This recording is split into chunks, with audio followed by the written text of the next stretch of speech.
Alright guys, HyDra again. I hope you're doing well and enjoying your day so far. Shotzzy has confirmed the OpTic Scrims will be staying off for the remainder of their practice going into Major 3. They have one big game this weekend against Atlanta FaZe that is critical if they want to make sure they make it to the winners bracket, and even if they do, they'll turn up to the Major with a very important task on their hands to ensure they get a good result and make sure they get to the World Championship. Shotzzy now decides now is the appropriate time to turn the streams off in the same way they did when Prid initially came back to the team. What exactly are the reasons behind this decision? Is it fair given all the circumstances discussed around Shotzzy and that team so far this season? Very much intro to your thoughts in the comments. Hit the like button if you enjoy. Subscribe if you're new as always. Just starting with a couple of things. Inside here comes out with that JoeDeceives. It's been a pleasure. We get this one from Beans as well. So long partners of you are talking about, oh my god, here we go. Toronto making a change. Look, CleanX didn't tweet anything. Joe didn't tweet anything. There was some people in the replies. I mean, I don't know where this has come from exactly. But yeah, maybe there's talk about a potential move. Look, people are looking ahead with this OpTic team, aren't they? Let's be real. They're looking ahead towards next season and they're saying, okay, is it possible that in the off season,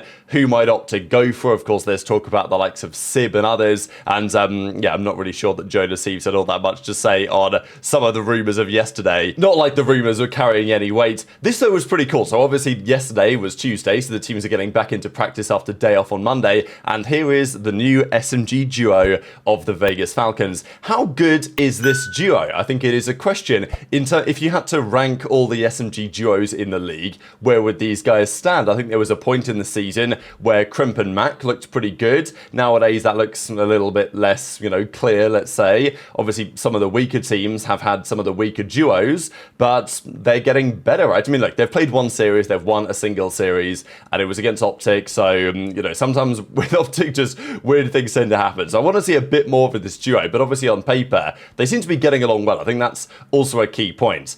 Prexnid, super passionate. Pred's in a series that he really cares about. Super passionate on LAN, obviously in the OpTic series too. And on paper, I think their playstyles actually should be able to work rather well, especially with Clay at the helm as well. So we'll see how it goes, but I thought it was pretty nice to see those guys together. But of course, they were practicing against someone yesterday, and we're pretty sure they were playing OpTic yesterday in scrims. We'll get to that here in a second. Just quickly to note, this season is now getting hectic. We have one weekend of qualifiers this weekend. After that, it's the Major in Florida. And then I think we go straight into the Major 4 qualifiers. 3 weekends of that. Then we go to Dallas for DreamHack. That's the event, of course, that the COD event is going to be held at there. A couple of weeks after that, we have Champs up in Kitchener. And then a couple of weeks after that, it's Riyadh for the Esports World Cup. Now, these are the dates. So last year it was mid-August. This year it's earlier, just basically because Champs this year is earlier than last year. So I don't imagine they wanted to wait 8 weeks until the World Cup. So it's going to be roughly a month after Champs that the World Cup happens. As you guys can see, July 24th through to the 27th.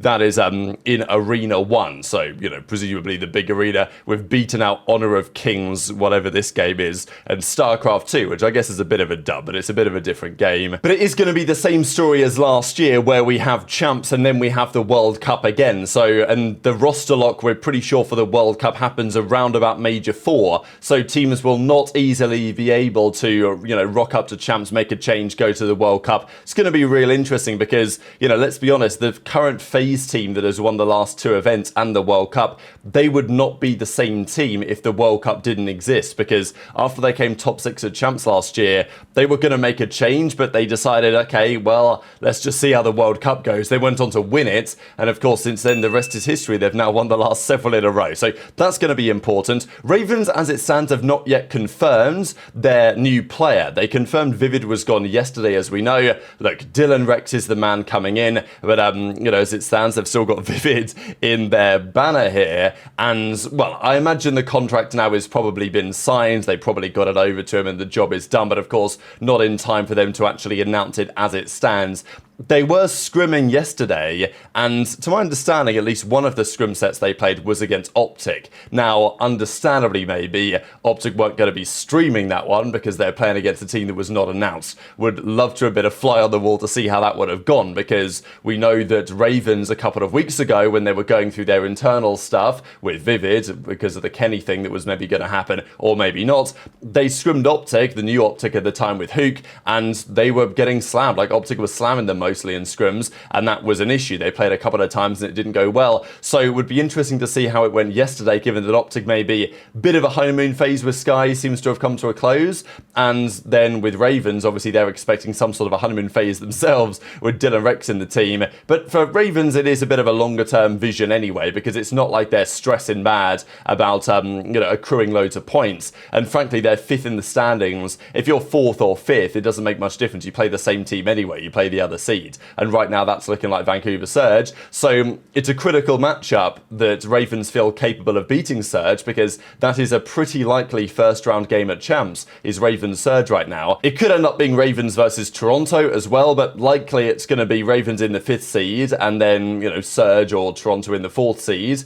And then it's going to lead to that matchup in the first round. So it's an important game for them to get right, and maybe that's one of the other reasons why a couple of days ago when they got reverse swept by Surge, it was like, okay, enough's enough. We need to be able to beat this team because that's our whole Champs run, and if we got reverse swept by them bad, then it's pretty tough. So Astis confirms that yesterday Falcons scrimmed OpTic as well. So it seems like those were the 2 scrim sets that OpTic played last night. Was against the Falcons guys and the new Ravens team. And, we had another image here with Prexnid and Pred, and we got Astis in the background. They've still got him a jersey. I mean, obviously he's not going to wear his jersey for scrims, so fair enough. But you know what I'm saying anyway. We saw that talked about the other day. Now, obviously they're smiling here. People are saying, oh, well, I guess they did well against OpTic.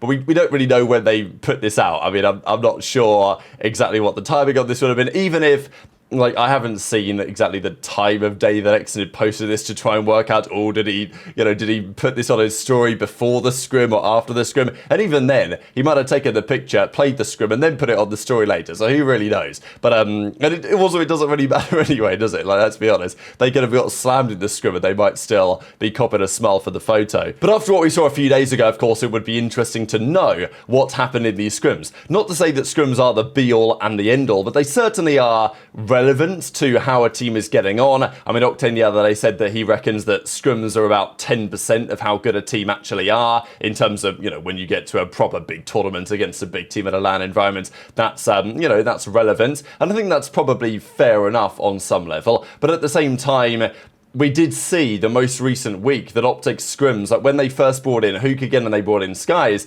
their team was looking pretty good in scrims. They were 7-1ing FaZe, they were being very competitive against Thieves, they were beating the teams in scrims they should beat. Then, the week before, the difficult weekends they had last weekend against the Falcons and the Heretics, their scrims weren't as good.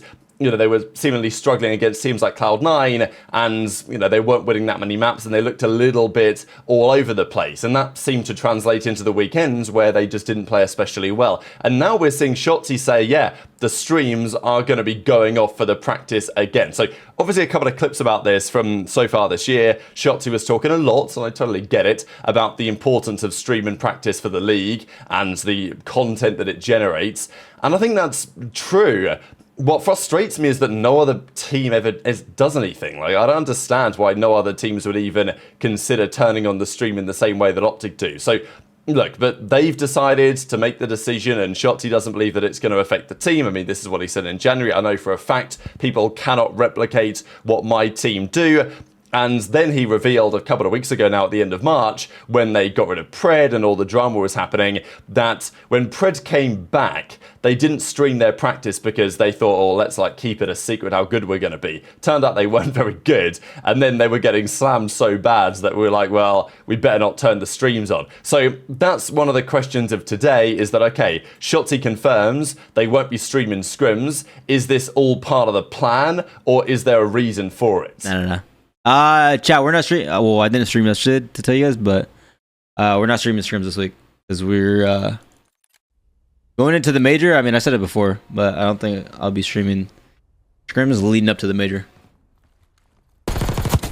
which I feel like is valid. So this is that comment that Shotzzy's referring to here. On the 7th of January, he said, going to be streaming scrims every day this year, maybe not close to major tournaments. Think it's good for the scene, team doesn't mind doing it. Of course, if they've got a problem with it, then we're not going to, no comms, just audio. And, but he did say at the time, every day this year I'm going to scrim them or stream the scrims, but maybe not close to major tournaments. So that's Shotzzy's argument, right? He's saying, look, we're coming up to a major tournament, and therefore he's not going to broadcast them because maybe there's some competitive disadvantage to be gained, or just OpTic want to really focus and lock in going into the major. It's an interesting argument because if there's a good reason not to stream going into a major tournament, then you could argue there's a good reason not to stream regardless, right? Because if there's some benefit to not streaming when you're going into a big tournament, then, you know, you could argue that streaming scrims therefore is somewhat detrimental. But anyway, Shotzzy says that the reasoning here is simply because of this, the idea that they're going to a major rather than anything else.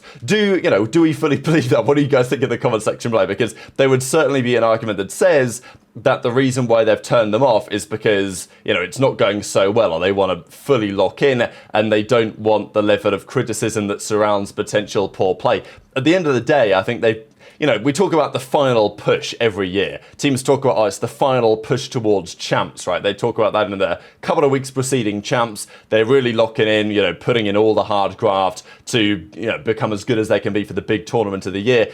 In many respects, these upcoming couple of weeks are like OpTic's champs, the OpTic final push, because as it stands after last weekend's, with Heretics getting a win, especially in the way that they did, means that OpTic are in a very precarious position. Scump talked about it on stream as well. And obviously for OpTic, it's not just about qualifying for champs, it's about trying to make sure that when you do qualify, you can actually be a competitive force at the tournament. So it's a big couple of weeks for OpTic. They're turning off the streams. Is that just because, oh, you know, we're going into a major? Or is that because they're struggling, or they just want to ensure that there's not as much noise around it, which I think is probably a wise thing to do. Like, as much as I want to see the streams and the scrim results and everything that we obviously would not party to because they didn't stream them yesterday. And as I say, I think they were scrimming Ravens yesterday and they were never going to stream that one anyway because that team has not yet been confirmed, even though they did when they played Gentlemates the other day, but they played on burner accounts. So and, you know, it's a bit complicated, isn't it, to make it happen. So I imagine it's understandable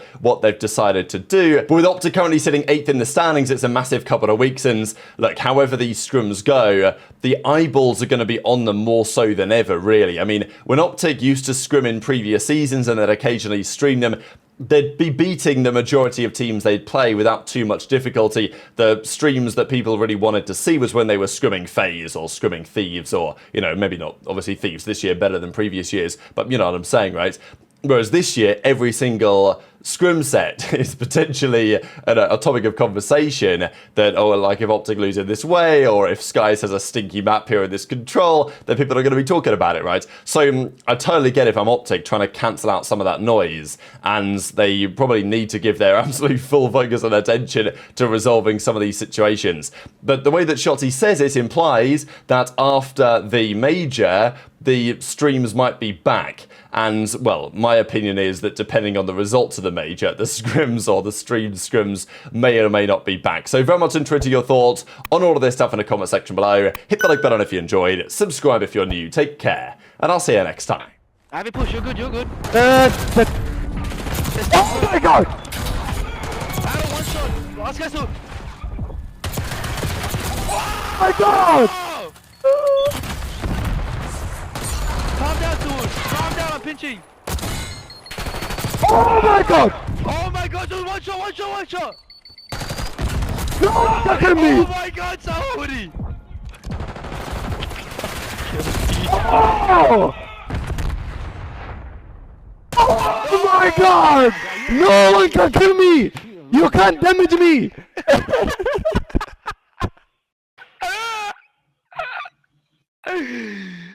No one can damage me! No one can damage me! Saúde! Nice!